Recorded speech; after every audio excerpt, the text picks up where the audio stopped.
episode 2 of this Elden Ring gameplay. Uh, so last video we left off right here in front of Vare. We talked to Vare. He gave us kind of a vague pointer as to as to what we are supposed to do. He mentioned that we should head over to the Stormvale Castle up on the cliff. But we are not gonna do that just yet. So we are gonna take our precious time and soak in Limgrave and all it has to offer. Actually, first thing I'm gonna do is I'm gonna change the part of the day to daytime, just so we can see better and we don't have any more troubles while exploring. Okay, perfect. Okay, so it's morning, so we have a whole day to explore. Okay, so let's talk about this item right here that we're gonna pick up. Okay, so I'm gonna leave this to you so you can read it, the intro, but I'm gonna just briefly go over it. This is a summoning pool, and you need to activate it. And once you have activated it, you have enabled multiplayer in a way that you can either place this small golden effigy. You can use it to create a summon sign, and it's actually no, that's the furled finger. This is gonna automatically send cooperative summon signs, as you can see in the description, to summoning pools. So I'm gonna show you what it looks like real quick. So this is just something like if you want to play multiplayer, you can choose these two options. So nearby only means you are placing yourself in the nearby section of the map, so close to this effigy, or if you select both near and far, it's gonna look for a wider area where these summoning pools are up and you will be summoned somewhere else. My suggestion is, if you are leveling the character for the first time, regardless if it's your first playthrough or not, generally avoid selecting the option both near and far unless you absolutely know what you're doing, because it can summon you to an area that has a much larger level requirement that you currently are, because it could possibly take you somewhere else. Okay, so with that out of the way, we can go and, like the title of the video says, explore Limgrave. So you can see a bunch of animals here as well. So these animals, most of them, not all, but most of them are harmless, and they drop several crafting items. Occasionally, it depends on the type of the animal that you kill. Also, the thing that I did right now while I was talking, there was a skull. I will try to point it out next time I see them. If you see a skull that has its eyes glowing, it means that if you break it, you can just roll on it or jump on it or just smack it. It's gonna hold a golden rune item, so let's just go ahead and take a look. So this is just if you've played Souls games, this is just like any other currency item. You pop it and you get a certain amount of currency. The good thing about Elden Ring is it automatically displays to you in the description how many runes you're gonna get.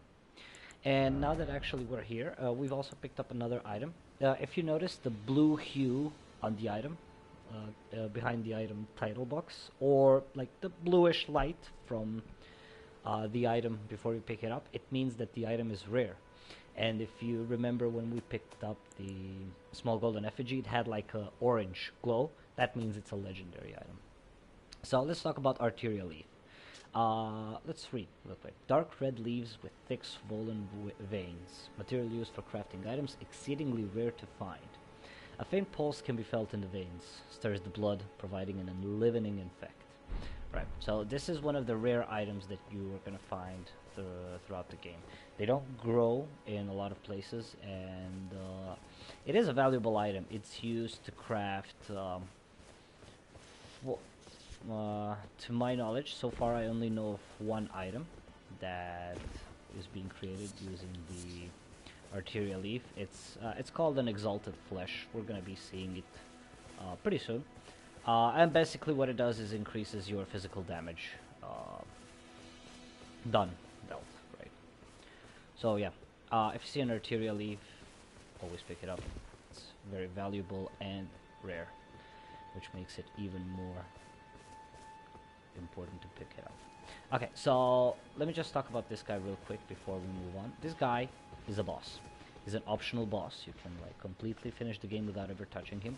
We are avoiding him like the plague because he is way too tough for us right now.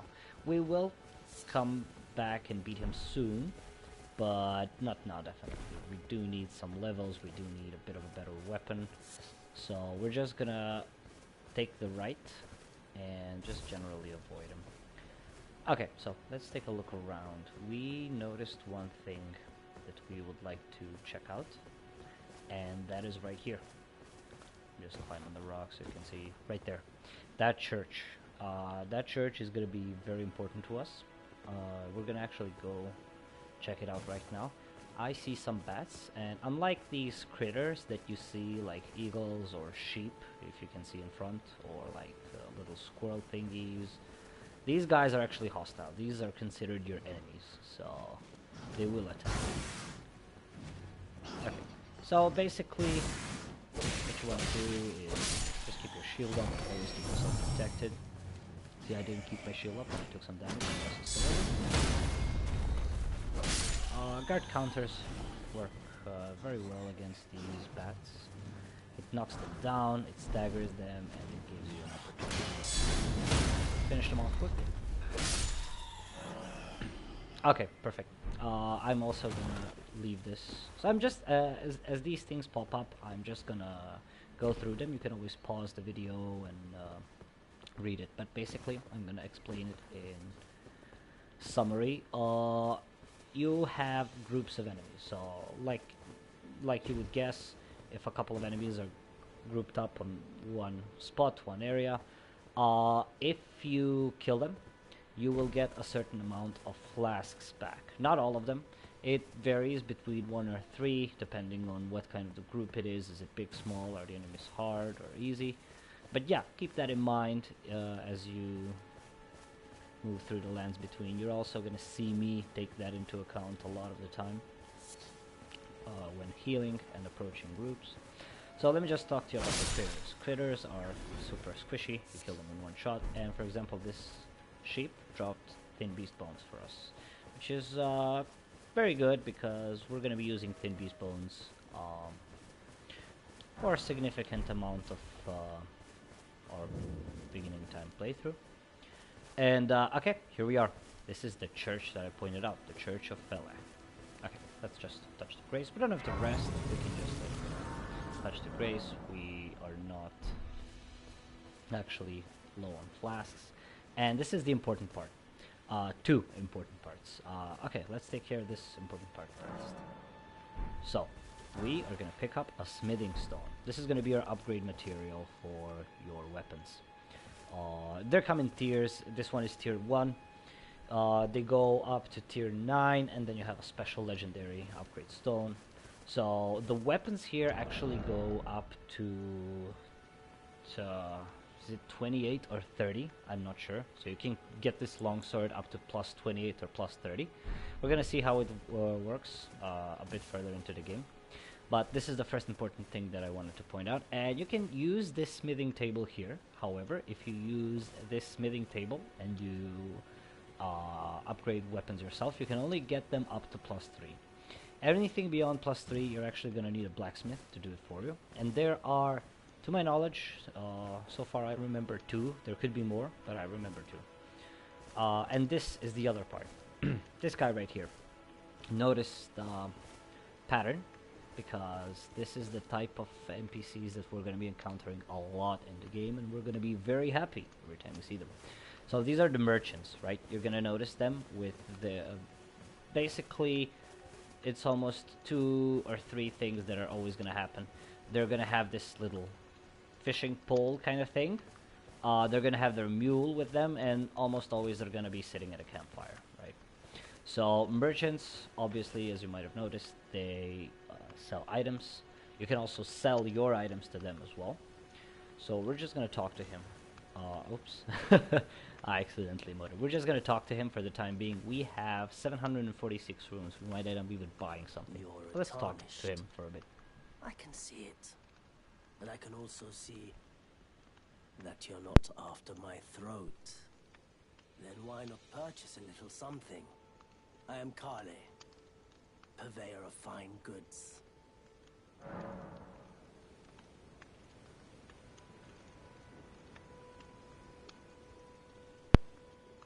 About that, I had to mute some notifications so you guys don't have to listen to them popping up.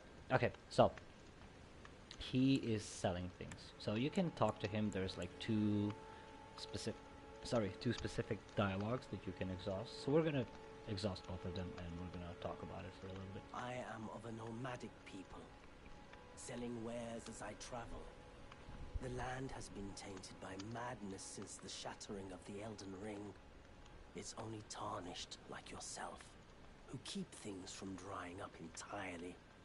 Let's say you're a very welcome customer. Okay, so, like he said, since the shattering, everything kind of went haywire, and with that, their business also went haywire. So we're gonna be their primary source of income, so to say. Let's see what he recommends to us for You know, the items. if you can spare the runes, you should buy yourself a crafting kit. A crafting kit allows you to make basic items on your own. Essential, really, if you intend to survive out here for any duration. The kit costs a bundle, and I admit I do take my cut. But the important thing is that you survive. Every customer counts, after all. Okay, so he recommended to us, so if you press recommendation again, he's gonna say the same thing again. So he recommends that we buy a crafting kit, and we will most certainly heed his recommendation. So, crafting kit, let's take a look. Leather bag containing a pestle and a mortar, small blade, and various other tools. Enables item crafting from the main menu, provides both means to fight and means to survive. So with this item, once we buy it, we are going to be able to craft stuff. So we're going to have to take a look at that as well. But for the time being, let's take a look at some of the items. Let's see, throwing daggers, telescope. This is also going to be very useful for us. It basically, like you would assume, it just helps zooming on things. This is a multiplayer item. Cracked pots. Cracked pots are very important. Cracked pots are going to be containers for your throwing items, so throwing bombs. There's going to be all kinds of throwing bombs, and we're going to go over them as we unlock them, as we encounter them. But always make sure to pick up and buy as soon as you see one. We don't have the money right now, so we won't. But once we get enough runes, we will definitely come back and pick it up. Next thing I wanted to point out is these cookbooks right here. Cookbooks are, well, books that expand your crafting repertoire, just as the item effect says. And the good thing about this is if you press square, if you are playing on PlayStation, you can actually open the item description and you can check what recipes you're actually going to learn once you buy a certain cookbook. So for an example here, we're going to be able to create bone arrows and bone bolts. With this one, glowstone and invigorating cured and white cured meat. And with this one, this is the missionary cookbook, we're going to be able to create holy water and roped holy water pot. So keep that in mind. These look kind of same. They're just these are not tiers. It's just like order. It's just a number pretty much. It doesn't represent tier. You don't have to buy them in a certain order or anything. It's just like a placeholder name. These are nomadic warrior. These are missionaries cookbooks. So there's different types of cookbooks that are going to be teaching you different kinds of things. We got some ammunition, arrow, bolts, torch. I do recommend we pick up the torch right away because it's gonna help us illuminate darker surroundings, and trust me, there will be darker surroundings. We have this large leather shield, nothing special. We got some gear, that's also nothing special. We will be getting a lot of gear throughout the playthrough, so I don't think there's need to buy this unless you're actually looking for a certain look that you wanna go for. If you do, by all means, go right ahead. And then we have these. Not all, some of the merchants will sell these. These are called the, well, notes. And basically, they're gonna give you little hints about the game, tips and tricks, and useful information about certain places, certain enemies, lore-wise, content-wise, combat-wise, and so on and so forth. Unlike the cookbooks, if you press square to open the description, it's gonna say further details are available only to paying customers. So it would be great if you could just read the note right here and not have to buy it, but no. They are actually gonna have to, you're actually gonna have to buy each one of these notes and then you can read them. They're just gonna say what the information is about. So we're not gonna be buying these now. You made an excellent choice. Oh, sorry, I skipped that dialogue. Okay, perfect. We're gonna go over crafting as well. So we're not gonna buy them now because we're kind of thin on money, but we will definitely explore a bit through the area, get some runes, and we will come back here and buy a lot of the things that this merchant offers. So let's talk crafting real quick. So you can create certain items. So these are kind of the items that you can create that do not require a cookbook. This is like something to start you off with. So for example, if you remember the sheep we killed, it dropped thin beast bones. We can use it to create bone darts. These are going to be your throwing items, and they're going to be mostly, they're not doing a lot of damage, but they're very good at pulling if you want to isolate targets and pull one at a time from a group. And we have these fire pots, roped fire pots, so this is also something that comes with just a crafting kit, so you can create fire bombs, right? So the difference between these is I never actually tried the roped fire pot. I will throughout this gameplay because, like I said, I would love to explore. I think it just throws it faster, but the range is shorter, but we are definitely gonna explore that for a bit as well. Okay, so let's continue. So okay, let's do this. So we can exit the church and get back on this road right here. If you can see, there it is, the road. There's gonna be a couple of same enemies as you've seen them in the tutorial area. These are called the Godric soldiers. There's gonna be several of them, like 6 or 7. Some of them are patrolling, some of them are like sitting down, looking, scouting, and so on and so forth. So I'm gonna show you the 2 approaches that you can take in this position and in the game. First is just straight up, like charging at them, rushing at them, dealing with them. And obviously, okay, so they dropped the Lord's Horn's bolt. Nice. So these are just bolts for bolts are used by crossbows, so you can use these if you found a crossbow. So you can take the straightforward approach, or you can sneak. There should be another one of these Godric soldiers somewhere nearby. Let me just go into the bushes real quick. So there it is. You can take the second approach, which is the stealth approach. Generally, it's much safer, but it will not always be.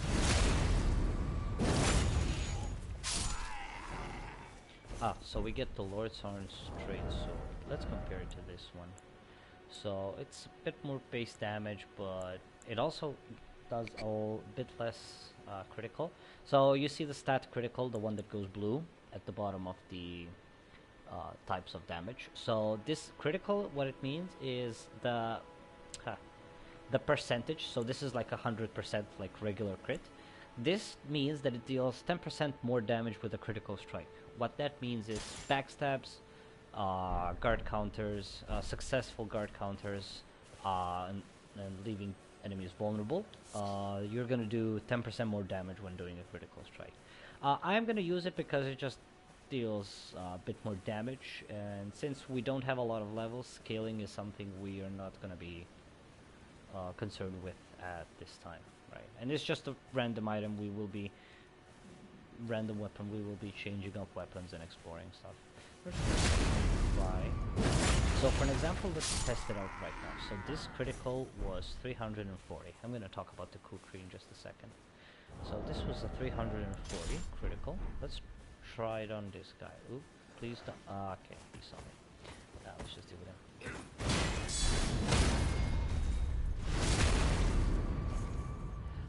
And one more thing that you are going to notice is that guard counter criticals are going to be dealing more damage to the enemy than backstabs, and it's just a game mechanic. It just means that someone is even more vulnerable.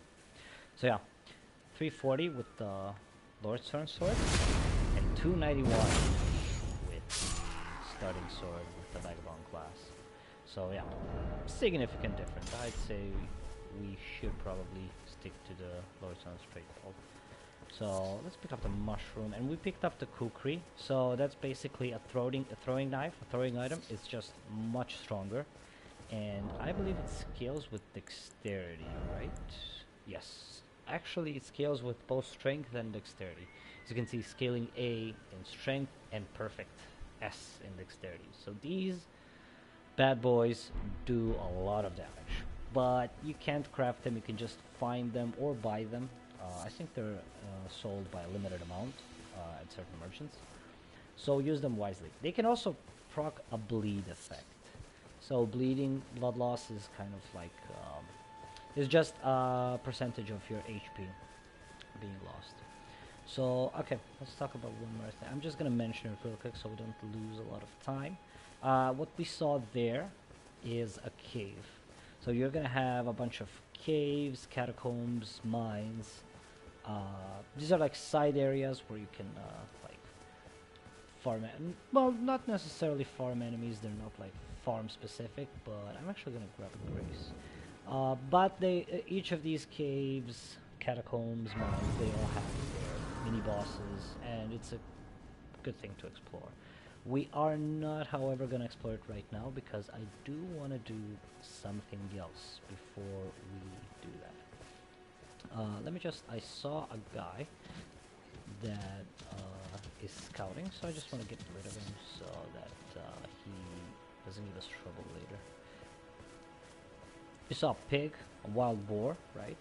So sometimes they're aggressive, sometimes they're not, but they are considered a critter in this world, so be careful. There's like 2 or 3 other types of critters that are sometimes aggressive, sometimes not, so just generally keep an eye out. Okay, so let's explore the ruins real quick. Ruin fragment. So you can use these items to create, actually let me just show it off to you. These rainbow stones. All it does is it throws a stone with one of the rainbow colors and it just illuminates the way. It can be useful. There will be a point in time where I will actually use these stones. They have saved me on multiple occasions, so definitely they can prove to be useful. Okay, this guy's a so we got a lump of flesh and hefty beast bone. And you guys hear the glimmering, right? So we're gonna explore the source of the glimmering right now. You see that over there? I should have bought the telescope. I definitely will as soon as possible. That right there is a scarab. There are several types of scarabs in this game. This one is, well, you can call it a red scarab, cerulean scarab. What this enemy does is it's not hostile, but it will run away when you start chasing at him. What these guys do is you kill them and they replenish 3 of your, not Estus flasks, crimson flasks. Not cutting these flasks. So yeah, like you can see, I'm gonna leave this to you so you can see. Oof, another pig. Oh, this one is not hostile, he's running away. Okay, so yeah, if you need some flasks and you hear the glimmering sound nearby, definitely go check it out. There are several types of scarabs like I mentioned, and these ones give you HP flasks. There is one for mana flasks and a couple of others. We will encounter all of them. What I mentioned in episode 1, this is the skull with the glowing eyes. Let's smack it, and boom, golden rune. That's what I promised that I would point out to you guys last video, so it's a good thing that I remembered. So, there are these ruins. These are called the Gatefront ruins, I believe. We're gonna clear them out, definitely.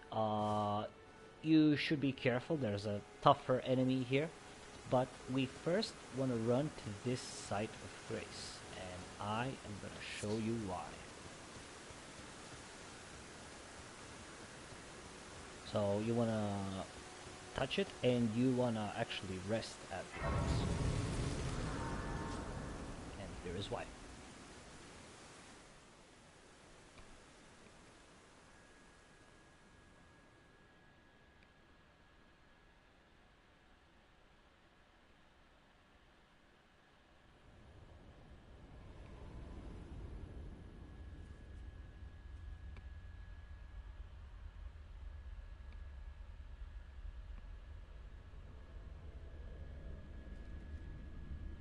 Greetings, traveler from beyond the fog.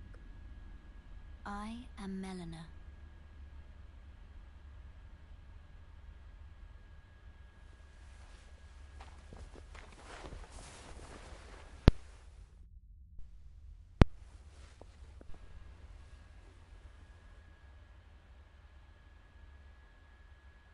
I offer you an accord.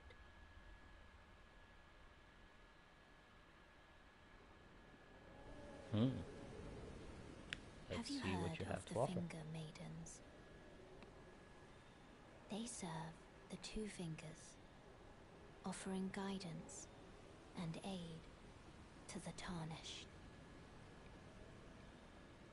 But you, I am afraid, are maidenless. I can play the role of maiden, turning runes into strength to aid you in your search for the Elden Ring. You need only take me with you to the foot of the Erd Tree. So, basically, if you refuse, you're just gonna give yourself a hard time. Like Melina said, she is able to transfer runes into strength, and you guessed it, we can now level up if we press accept. So, I don't think there's a reason we would want to refuse. We do need our levels, so we're just gonna go ahead and Then click it's accept. settled. Summon me by grace to turn runes into strength. Ah, another matter. I bequeath to you this ring. Awesome, the spectral steed Use it whistle. to traverse great distances. It will summon a spectral steed named Torrent. Torrent has chosen you. Treat him with respect. Awesome. Okay, so two things are gonna happen here. One, we now have this option, the option to level up. And second one, we got Torrent, our horsey. So, first time in Souls games, we can now actually mount up. Because you've seen in the first video, as soon as we stepped out of the catacombs that we started in, this world is massive. And having a horse is just gonna be an enormous help. So, let me just I just want to show this to you. We don't have enough runes to level up, but this is how it looks like, pretty much. Something like you would expect. Okay, we are actually gonna pass the time again until morning, just to keep things a bit lighthearted for us. So this is exactly why we skipped that. Why we skipped. We're not actually skipping. We're just first taking care of the dialogue cutscene. And one more thing I wanted to talk about here is this right here, pouch. So this is like your other quick bar. Keep in mind, this pouch here is not the same as this one here with the items. This is like a separate one that you can choose. I usually choose this one on the left of the D-pad to put my horsey there, but you can of course do it as you see fit. Okay, perfect. So now we have our horsey, and you can call him, you can run with him, you can jump, you can also double jump, so this is gonna be our best move throughout the gameplay. Okay, so Gatefront Ruins. Big stuff. Okay, so as you can see, there's going to be a lot of enemies here. I believe that the best way to approach this is to chase the stealth approach. We're just going to be picking off these guards one at a time. I would advise one thing. This guy that I'm targeting here, we're gonna I'm actually gonna try and okay, perfect, he's turning around. I can show it to you. So this guy has a horn. You're gonna see it soldiers, not just here but other soldiers. Let me just try and get as close as possible. I'm gonna sneak in the bushes. Like you can see on his right side in the holster, that bronze golden thing. That's a horn. And if he sees you and you don't kill him fast enough, he's gonna blow the horn, alerting everyone in the vicinity to come and attack you. So you want to take care of him away from everyone, and you do not want to alarm him. So we found a map piece. Exciting stuff. So I'm gonna actually show it once we clear the ruins, just because it's easier. But we now have, look, we have finally discovered a map piece. So this is where we started. This is the first step, and as you can see here, you can see this little person icon. This is gonna be pointing out the NPCs you meet throughout the game. This is gonna be the White Mask Vare, the guy that talked to us, who called us maidenless. There's a thing here. Everyone likes to call you maidenless for some reason. Yeah, bunch of haters. And here is going to be the Church of Ele. We found our merchant and our smithing stone.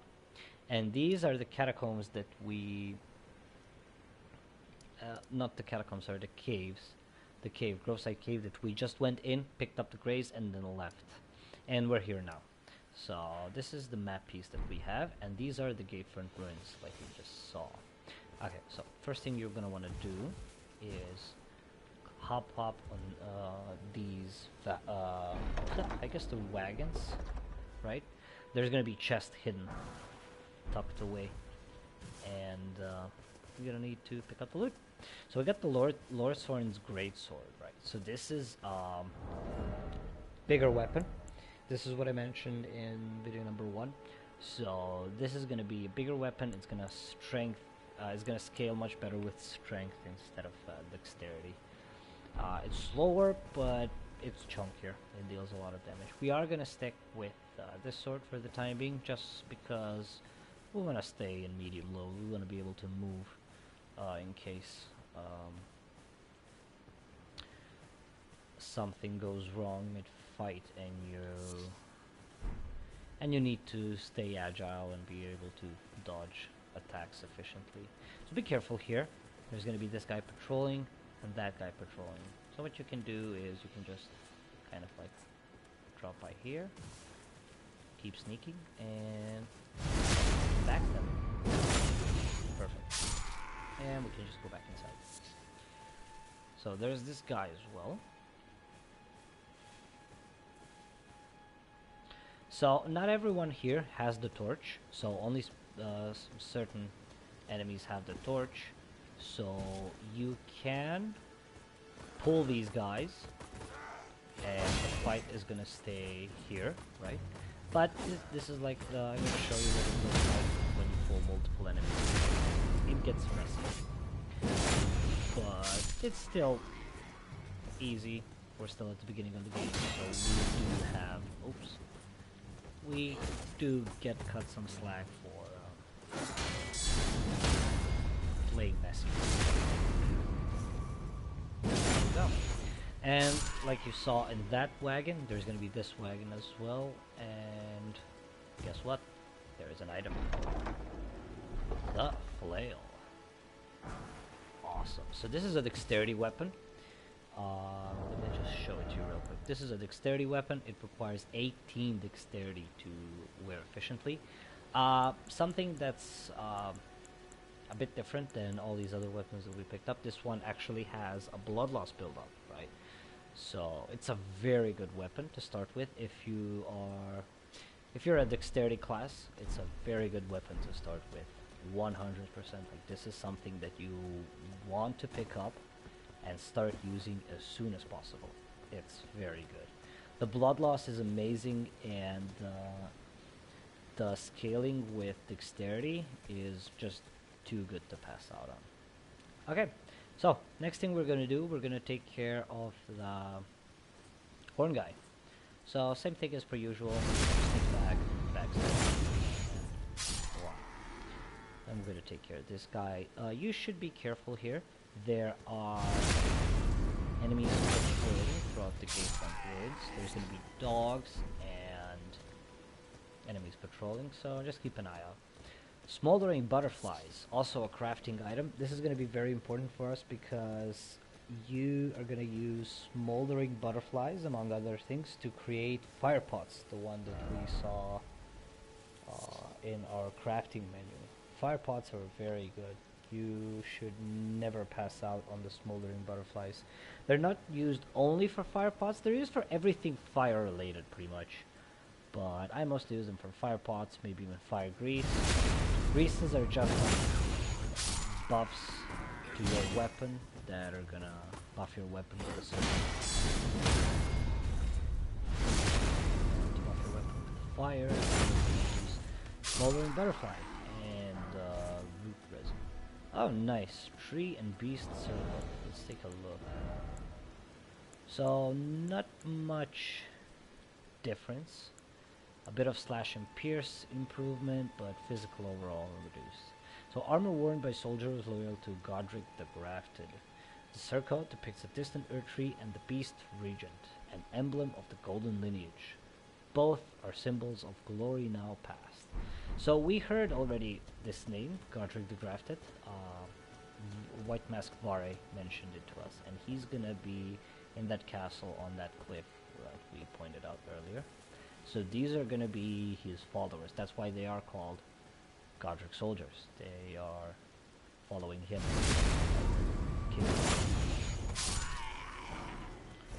Perfect. We got a smithing stone. That's very good.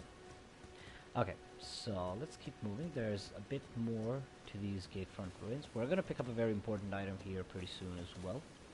Always be sure to check every crevice and room, hole. There's bound to be items in places like this. I mean, it's a Souls game. They're gonna do that to you 100%. Okay, this part is the perfect part for demonstration of pulling weapons. We're gonna create 5 bone darts and we're gonna put them in the equipment slot right here. So there's a guy there and you're gonna be tempted to run in, but if you wait for a bit, boom, look at that. There's the patrolling guys. We've got one Godric soldier and one dog. And I don't know if you see, but there's another dog sleeping over there. Oh, he saw us. So, he never mind. So yeah, you're gonna be tempted to run in. Don't. Pull him out. Throw a bone dart and just run away. He's gonna come to you, and you are gonna be safe. Oh no. Okay, that was a heavy attack and it immediately broke our defense. We're gonna take care of him. And now, I'm gonna actually not use the bone darts, I'm just gonna run and pull that dog. Hopefully. Okay, he's coming, perfect. So, this is what I was talking about. Throwing items, crossbows, bows. Very good stuff. Very good stuff to keep you safe. Wow, super hearing. Very good stuff to help you out with groups of enemies. Definitely recommend it. So we're just gonna run out. Oh, we pulled another guy. Okay. You are not a problem for us. smithing stone. Oh wow, we are very lucky with this character, honestly. Like, smithing stones are incredibly valuable, and we're getting a buttload of them. Awesome. Okay, so we cleared out everything on that side. You're gonna see the wagons there. There's only 2 enemies remaining. This pike soldier, and let me just try to sneak and give you that guy. That guy looks menacing. Let me just take care of him. Awesome. That guy. He looks menacing. Let me just hide real quick. That's a knight. You can see by the armor, by the weapon he uses, and you will even see the shield that he uses. He's a tough one. He's a tough nut to crack. We are going to be dealing with him, but look at him. What you want to do is you want to deal with... Oh, let's hide. Oh no, he saw us. Okay, we might as well deal with him. Generally what you want to do is you want to clear the soldiers first, so they don't mess with you, and you can have this guy all by yourself. This guy has a whole lot of poise. He hits like a truck. So you gotta be very careful. So what you can do is you can wait for him to do an attack so you can counter him, or just keep dodging, right? You could potentially... Wow! Okay, I have never got this shield. I've done a couple of playthroughs, not of the game, but of this area particularly, and I have never gotten this shield. I would like to take a look if that's okay with you guys. Okay, so this is a great shield.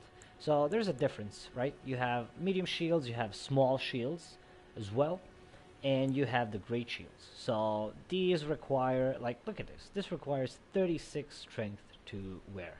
But look at the guarded damage negation. Like, just compare the difference. For example, okay, both are physical 100%. But, for example, this guards 43 magic damage, 43% of magic damage. This does 60. 66 for fire as compared to 43.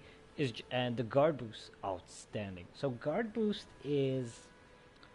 how do I explain? Guard boost is a stat that determines how much you can actually block. Like, how much stamina does it take from you when you block an enemy attack. And this guy, the Great Shield, blocks a lot. Amazing. Let me actually read the description. I'm very curious. Metal Great Shield coated with gold, carried by knights loyal to Godric. The red tinge in the gold coat mirrors the primordial matter that became the Earth Tree, the color of homeward yearning. Cool. Very cool. Very cool stuff, guys. This is the first time I'm seeing this shield in my... I'm very happy. And then you're gonna want to take the road down here, and we're gonna have a very valuable item to us here. So first off, we have the Ash of War. So Ash of War are abilities that you bind to your weapons that you can use. This one is Storm Stomp. We're going to be taking a look. But this is the item that I wanted to talk about, the Whetstone Knife. This is the item that actually allows you to embed the skills onto your weapons. So let's take a look. I'm actually going to go through here. So we're actually going to first take a look at the Whetstone Knife, and then we're going to look at the Ash of War we got. Whetstone with a cipher inscription made to look like a small knife blade. Allows the use of Ashes of War at a site of grace to bestow new battle arts and affinities to armaments as skills. The battle arts and affinities will depend on the Ashes of War used. So yeah, like I said, this is gonna help you bind these skills onto your weapons. So we got the Storm Stomp. Storm Stomp, one of the skills that channel the tempests of Stormvale. Stomp hard in the ground to kick up a momentary storm, usable on all melee armaments. There's a reason they pointed out that it's usable on all melee armaments.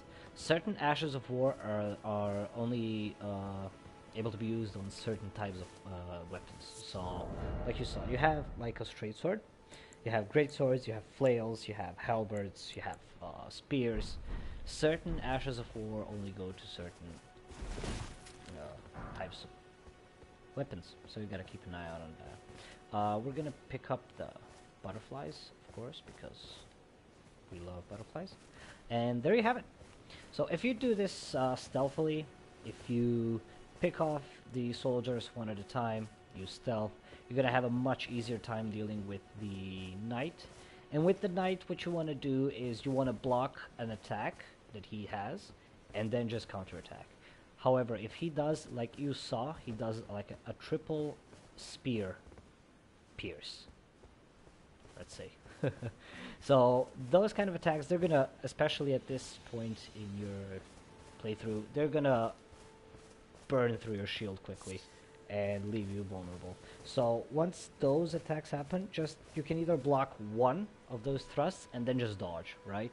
Because it's much safer for you to dodge than to actually tank the whole thing, because it's gonna get you down on the ground and you're gonna be extra vulnerable. So we are gonna rest at the Grace real quick so we can see if we can level up, and I will be back in very shortly.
Back. I had to go get myself a glass of water. My mouth was really dry and I needed to fix that right away so I can speak properly. Okay, so you might have noticed one thing before we see if we can level up. We have a new option here, Ashes of War. So since we picked up the whetstone knife, we can now add an Ash of War to our weapon. In this case, we just have the Storm Sweep. I'm not going to be using this one. Yeah, we're not going to be using this one, but I will try out different Ashes of War and see how they feel, how they do. So yeah, this is, and also Ashes of War can only be applied to a weapon at a site of grace, right? So you can't just do it while you're out and about in the world. Okay, we can level up how many times? 2. Okay. I haven't figured out what am I gonna do with this character quite yet, but for the time being, I'm actually gonna. We deal okay damage, so I don't think we need to push damage right now. We can either get ourselves more HP, so we're a bit more sturdier, or maybe more endurance. Let me see. I'm actually gonna do this. I'm gonna do 1 point in vigor for a bit of HP and defense, and 1 point in endurance to get a bit more stamina and equipment load. Yes, that's what we're gonna do. I mean, at the beginning of the game, like first 5-10 levels, if you go with vigor, you just can't go wrong, right? It's HP, it's survivability. You're gonna survive more, and that's always a good thing, right? So yeah, as you can see, once you rest at a grace, all of the enemies will respawn, so you have to think carefully when you will sit and rest at a grace. So you notice one thing here, probably, maybe not, but just in case, I'm just gonna mention it. Let me just, this sheep is looking at me sideways. I have to assert dominance right here. So you're gonna notice a bunch of these swords stabbed in the ground with like a very big one in the middle. And you can see like kind of there's an inscription on it. This is gonna be something related to the lore.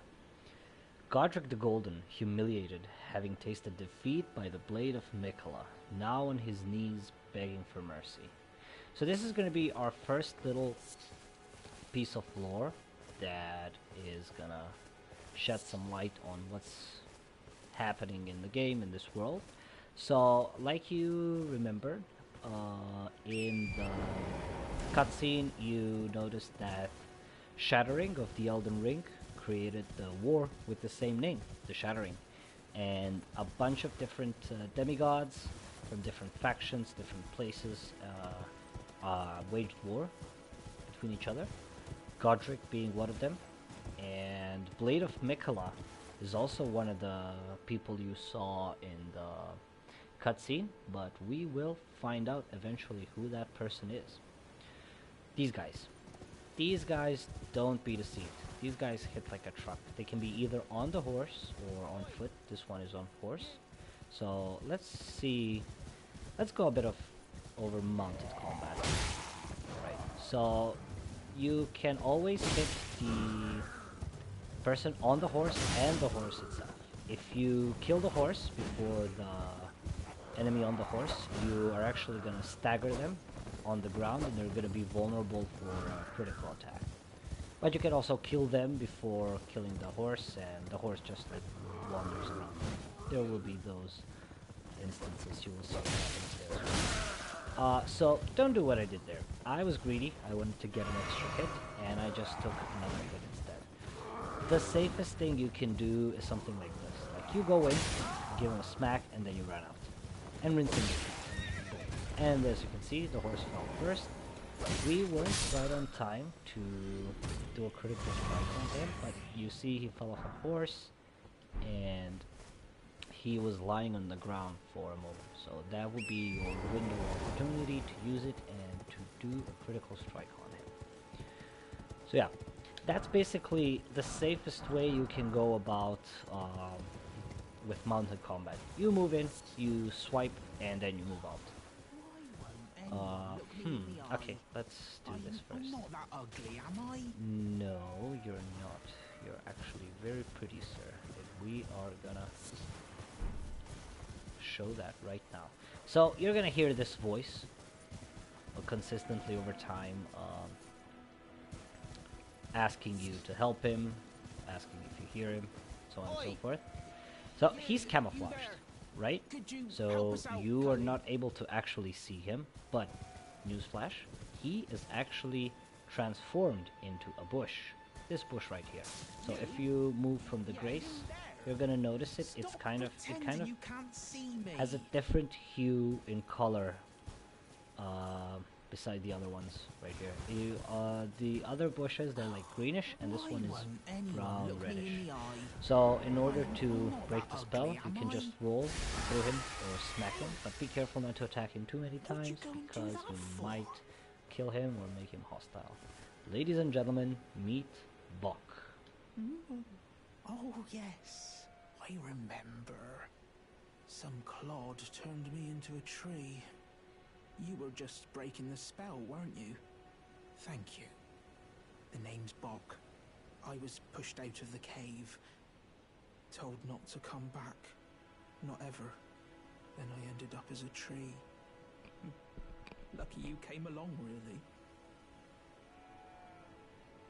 Lucky indeed, good sir. Let's see what you have to say. Oh, what a shame. When they threw me out of the cave, they took everything I owned. And so this is all I have to express my thanks. I hope you can forgive me. Mushrooms. Very good stuff. I love mushrooms. Mushrooms are also used for fire pots, so they are pretty valuable. Or, thank you. Well, if you can afford to wait for a while, I could sneak back into the cave and bring back something of actual value. Then I'd be of some real use to you, I reckon. Right. So he's not gonna have any I'll need more a moment. dialogue. I'm frightened. Actually, of there them, is this piece. so I have to gather myself. My knees start knocking just thinking about that god-awful cave on the shore.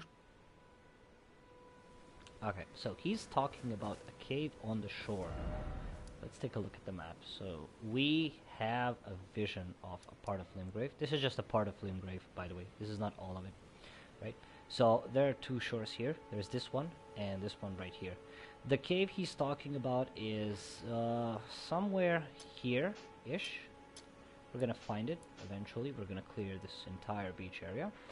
So he is gonna go back to the cave and we're gonna see him there. But we're not gonna go to the cave just yet. We're gonna explore a little bit and then we're gonna do the cave. Okay, so he is going to be an NPC that's gonna be sticking with us for some time, definitely. So we are gonna see more of him. This is definitely not the last time we see of him. Just kill the sheep. We could use the thin beast bones so we can create of course mushrooms. My ADD acting out again. We could use the throwing items, the bone darts, to pull enemies. So let's do this. Okay, let's do this. Next part we're gonna cover, it's gonna be a small encampment, right? Yep, right there. So when you look at the swords, it's gonna be on the right side. So there's gonna be a small encampment of enemies right here. We're gonna take care of it real quick. Oof. If I don't smack some trees. So, like I said, pulling enemies one at a time is doing wonders, right? So let's take a look real quick. So here we have dog. Dogs. We got two dogs. Ooh, we pulled this one. And one of those Kaiden knights. So let's just take care of this dog. So he's alone, and then, oh, are we gonna... Oh, perfect, we're not gonna have to throw a bone dart. He's gonna come his way. So this is the name of the game, pretty much. Pulling them one at a time. Here, doggy, doggy, doggy, doggy, doggy, doggy, doggy, doggy, doggy. You want a piece of this? You want a piece? Oh no, I guess we need. Let's take care of the dogs first.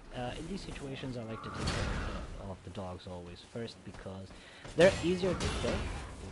They're easier to kill, but they can be very annoying at times. Oh no! Oh, we made a boo boo. Oh no!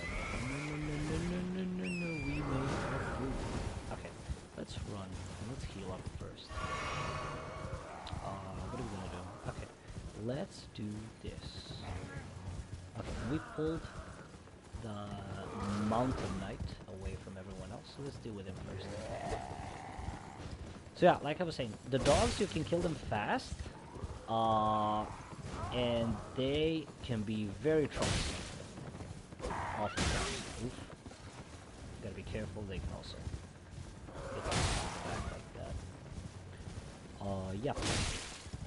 That's why I usually prefer to get rid of the dogs first, because it's just easier. And dealing with these guys one-on-one is super easy. Like, we're gonna see them unmounted as well. Super easy. Oh wow, we're getting a lot of luck on this character. We're getting a lot of drops. Okay, so let's see. Where was that encampment? It was here, right? So these guys, they're very aggressive, but you can deal with them fairly easy if you approach them with a bit of caution, right? I'm just gonna, let's see, was he here? Yep. Okay, so I'm gonna backstab this guy. We are gonna have an opportunity to get hit, like, so he's bleeding. Oh no, this is what greed does. This greed is gonna be the end of you in this game. Never greed. we pull the dog.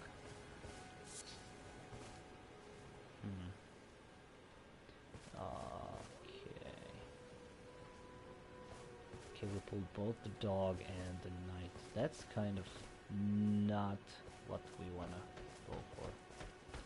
Okay. Oh, we got lucky. That was a bad deal.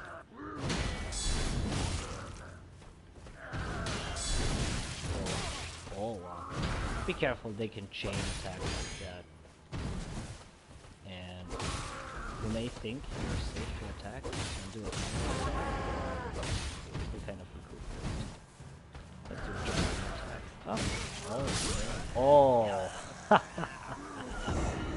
There you go, ladies and gentlemen. That's what happens when you greed. That's exactly what happens when you greed.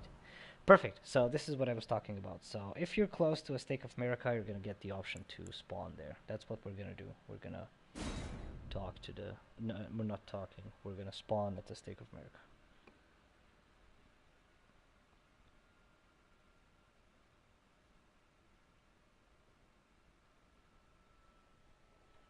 So yeah, definitely don't greed. It's pointless to greed. You can wait for 2 or 3 more seconds to dodge an attack and then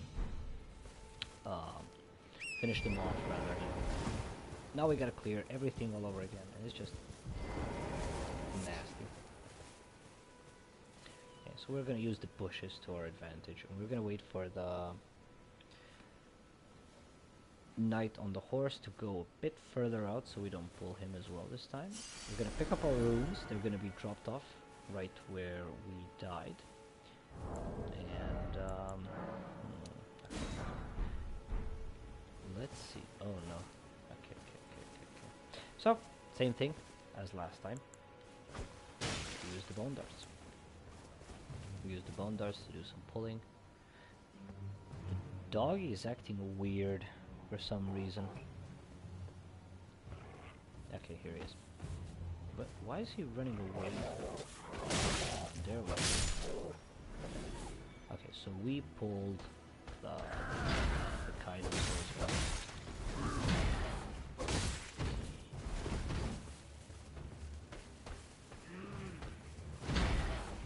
Be careful of that charge attack. If it hits you, you are in a world of pain.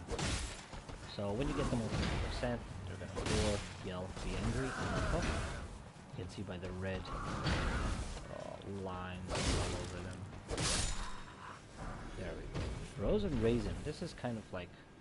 I think this is like a guaranteed drop, or feels like it, because I've been getting this consistently on multiple playthroughs. But this is an item that you are going to be crafting by yourself much later in the game. Like, I'm talking endgame material right there. But for some reason, these guys drop these frozen raisins almost always, and I think it's specifically that guy we just killed. Right. So we're gonna go take a look at the item real quick. Maybe the item description tells us something we don't know. Be careful of the jump attack. Okay. Okay, let's just deal with this guy again. We know how to do it. We know the name of the game. We just have to not suck at it. There we go. Okay. So, while he's on the ground, boom, critical. That's the window of opportunity you need to use. Okay, perfect. So we're gonna crouch, and we're gonna pull this dog. See if only the dog will pull. Awesome. For some reason, the dogs in this game take an awkward lot of time to actually attack you. It's not... other enemies don't react like this. I'm not sure why, but for some reason the dogs are taking their sweet time. So you can always actually walk behind them if you manage to do it, and just give them a backstab. So yeah, like you see, head on, these guys can be trouble if greeting But if you don't greed, if you play it safe, shake. So for this guy, so we have a blue item, which means it's a rare item. But we learned our lesson. We're not gonna greed. We're gonna be careful. So what we're gonna do is we're gonna crouch. Oh, we're gonna crouch and stealth our way behind him. Gonna backstab on him. Finish him off quickly. Gonna charge a heavy. There we go. I guess I will never learn. And I'm just gonna finish it. Perfect. Butterflies, always welcome. Armorous cookbook. Like you remember, I mentioned there's gonna be different types of cookbooks. There's nomadic and there's armorous. Let's take a look at what we got. So now we can craft fire grease, drawstring fire grease, and fireproof dried liver. Good stuff. So a lot of fiery stuff for us to craft. Okay, let me see. What else? Okay, so what we did. Let's do a little recap of what we did. So this area, we kind of went through it. We know what we've explored this area. We've explored this area. Actually, yeah, this whole chunk. This whole chunk right here. Except the bridge. There's going to be something in front of the bridge. But kind of like this area right here. Let me just zoom out. Yeah, that's it. So this little circle right here, we explored. I think, let's see, what should we do next? How many runes do we have? 2700. Nice. Okay. Okay, I'm gonna do the following. I'm gonna level up. Okay, perfect. This is what we're gonna do.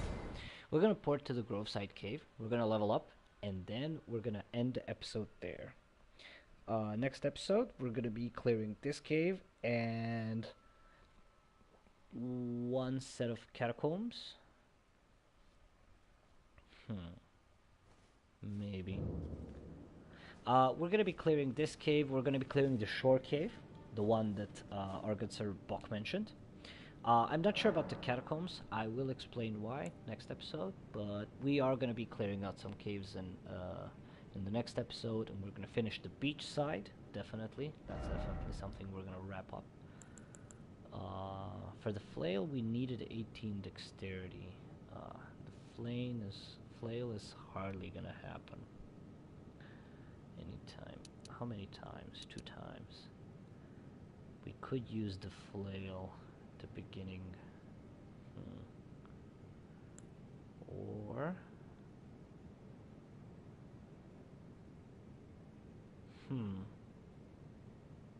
Okay, I'm gonna make it easier for us.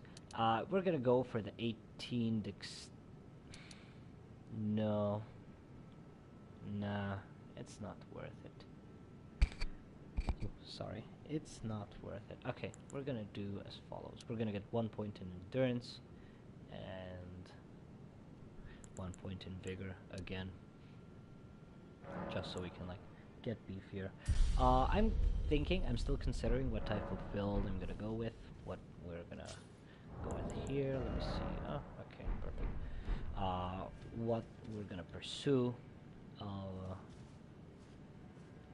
as the matter of this build, and as soon as I figure it out, I'll have a much clearer image of which stats we're gonna push and what we're gonna be striving for.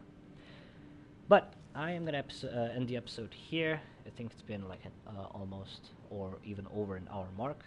Thank you everyone for joining me today on this journey through Limgrave. We explored Limgrave today. We covered, like I said, this little area here. There's much more to do. Like as you can see, all of this is Limgrave. This is the Stormville Castle. This is the last thing we're going to be doing in this entire area. But you're going to see, we're going to grab a couple of maps, and this is going to start expanding. This is going to keep expanding, and it's going to turn out to be a massive, massive, massive area. A lot of things to do, a lot of fun to be had. I am once again very excited to stream this, to record this, to play this for you guys. I am encouraging anyone who's watching, if you guys notice something that I missed, or if you notice that I did something wrong or could have done something better, please leave a comment.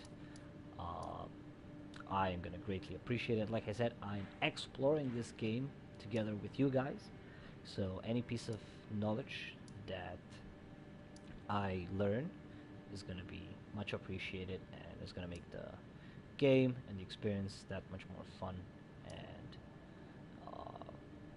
pleasant.